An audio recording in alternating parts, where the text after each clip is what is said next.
Hi, my name is Jay with Kick Foosball Tables. First off, I'd like to welcome you to the Kick family.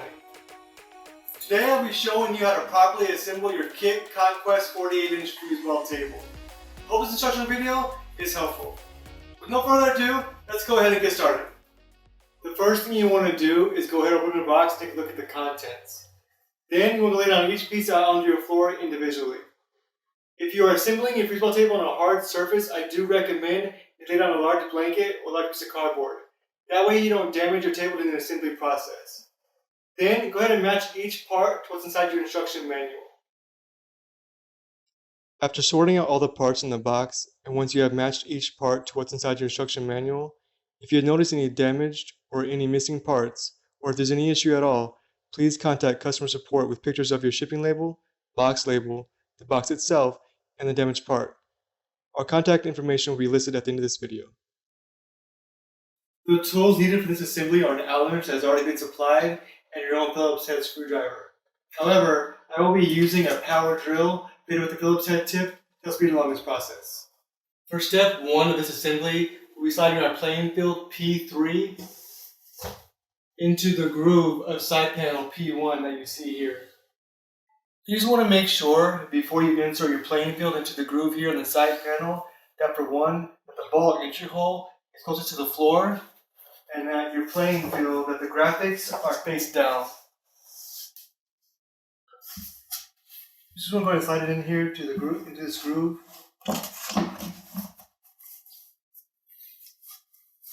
Alright, now go ahead and repeat this step to the other side of the side panel.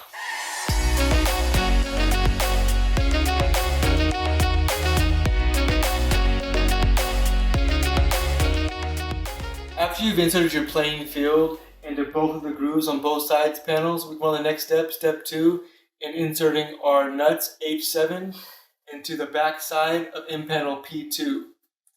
What you want to make sure is that the groove on the end of the nut that you see here is for one faced out, and that the hole on the nut that you see there lines up with the hole on the end of the in panel. Go to insert your nut.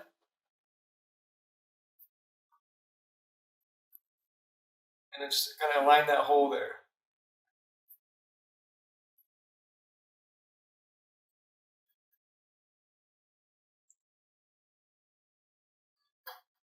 Now go ahead and repeat this step to the other side and the other side of the other end panel. Next, we'll be inserting the playing field into the groove of end panel P1. You just also want to make sure that the goalie hole here is closer to the floor.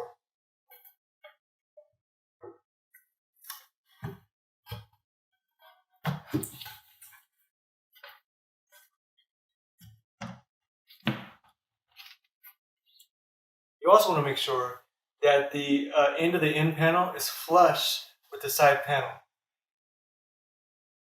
Go ahead and repeat this step to the other side. Next, we'll be securing our end panel to both of the side panels using our H4 screws. Now again, you just simply want to make sure that the nut, that the hole of the nut lines up with the hole on the side panel. That way your screw can correctly fasten into the nut.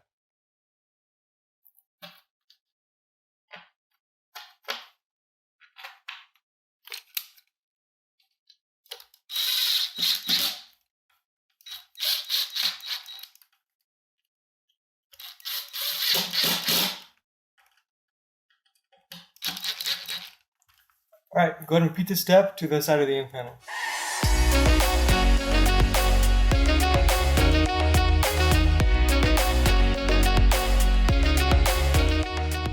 After you've attached both your end panels to both the side panels and secured your playing field, we go on to the next step, step 3, in attaching our support brace, P8, using our H5 screws and our H7 nut.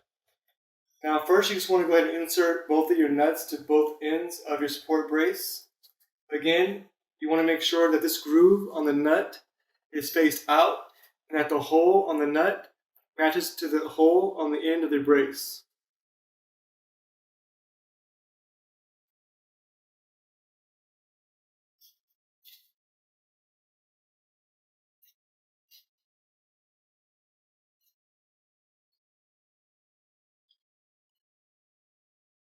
Next, you will notice that there's a hole on both sides of the side panel. Just want to go ahead and line up that hole on the brace. So hole on the side panel. Insert your H5 screw.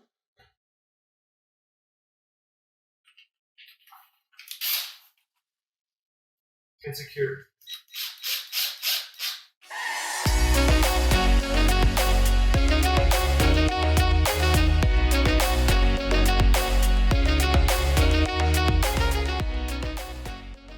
After you've attached both these support braces to the bottom of your playing field, we go on the next step, step 4, in attaching our leg P4A and P4B using our H1 bolt and our H2 washer.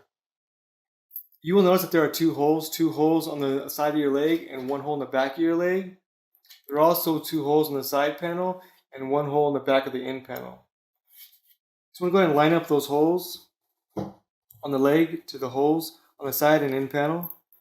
Insert your H1 bolt in your H2 washer. And you just want to kind of just hand tighten it at this time. And I'll explain later the reason for that.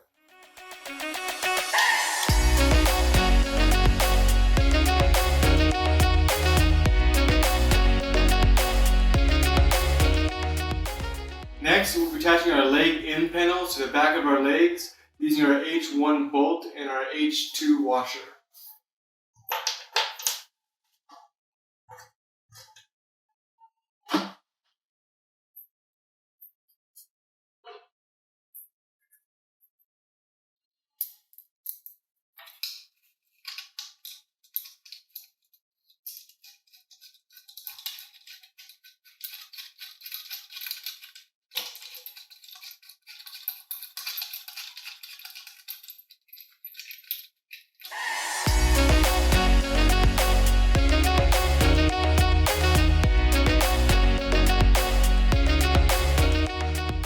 Next, we'll be inserting our H7 nut into all four holes of the side panel P6. Again, you simply just want to go ahead and line up the hole on the nut to the hole on the end of the side panel.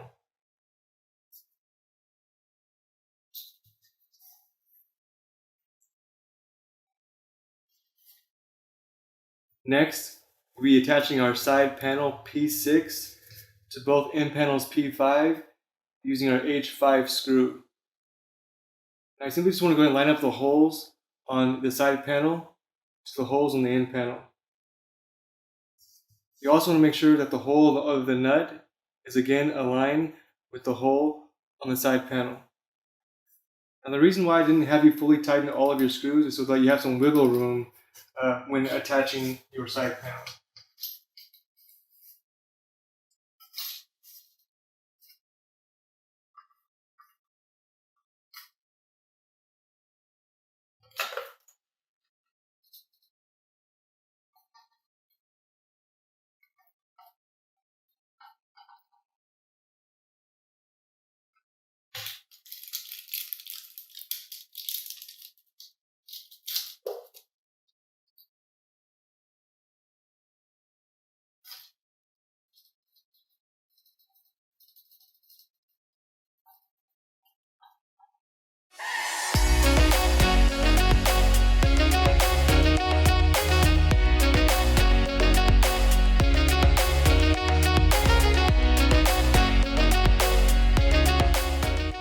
After you've attached all four of your legs and secured your end panels P5 and side panels P6, we can move on to the next step and inserting our leg levelers P12 to the bottom of our legs. So we just want to go ahead and screw down your leg levelers all the way down to the base of your leg. Now the purpose of these leg levelers is to stabilize your table during play, so that if one side is higher than the other, you just go ahead and unscrew a couple notches to even out your playing field.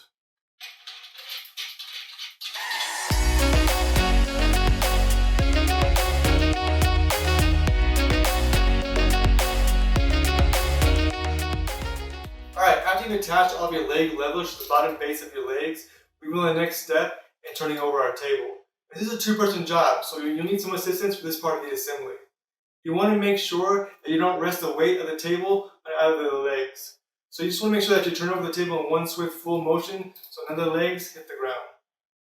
After you've had some assistance turning over your table, we can now move on to the next step, inserting our player rods.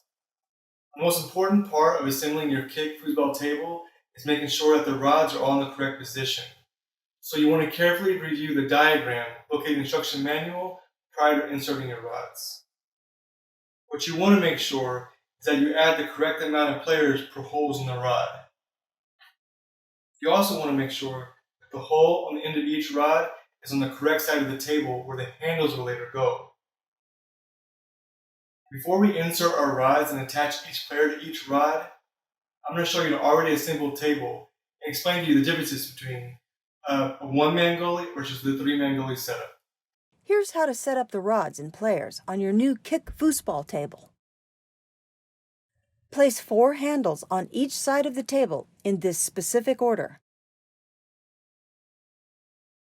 Make sure the 4 handles for your home team are in this specific order, as shown in the diagram. Also make sure your players are facing the opposing team and toward the opponent's goal, not the same team or your own goal. One-man goalie versus three-man goalie setup. Now with this table, we have the option to have either a one-man goalie or three-man goalie setup. Most beginners and some others prefer a three-man goalie setup because there's more defense around the goal, making it harder to score, and giving the user more control of the field. While others prefer a more competitive, fast-paced one-man goalie setup. It's completely up to you. So with a three-man goalie setup, you have 3 men on your goalie rod. You can optionally place the white field lining tape on either end of the playing field to prevent any dead spots, if any at all. Be careful once you lay the tape down. It's hard to take off without leaving any smudges.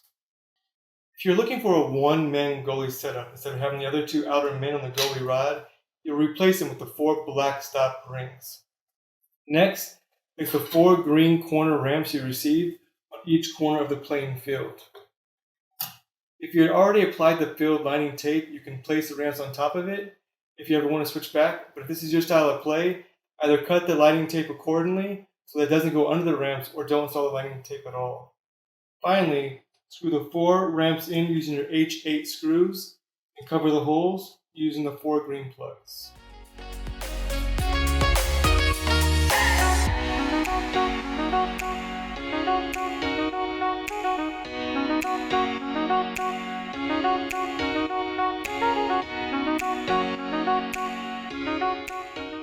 When attaching your players, you want to note that there is a bumper, a washer, and you want to add the correct amount of players per holes in the rod.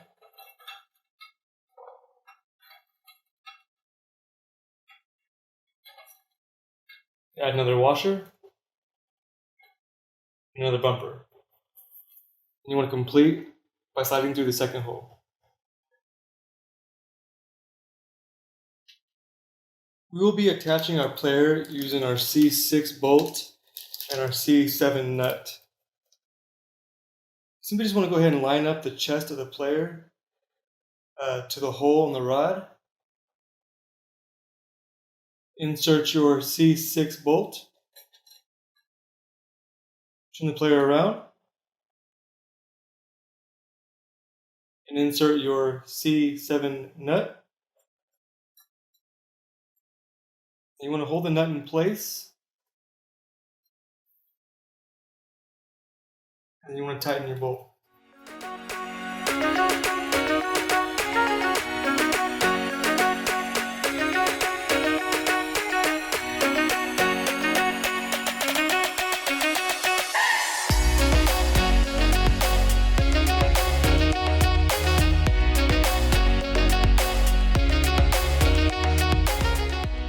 After you've inserted all of your rods and attached each player to your rod, we go on to the next step in attaching our handles P9 using our H8 screws. You simply just want to go ahead and line up the hole in the rod to the hole in the handle.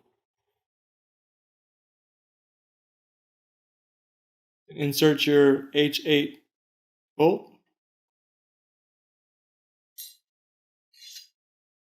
And tighten.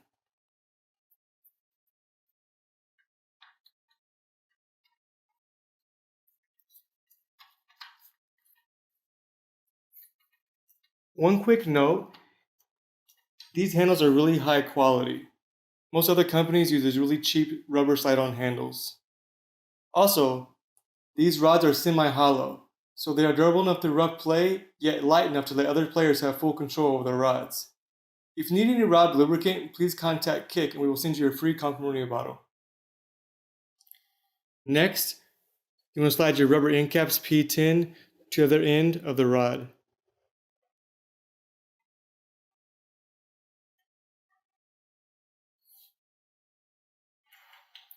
We'll be attaching our slide scorer P11 using our H3 screws to the end of our table. You'll notice these holes are not pre-drilled, they have been scored.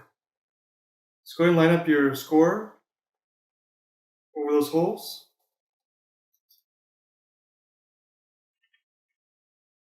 And tighten.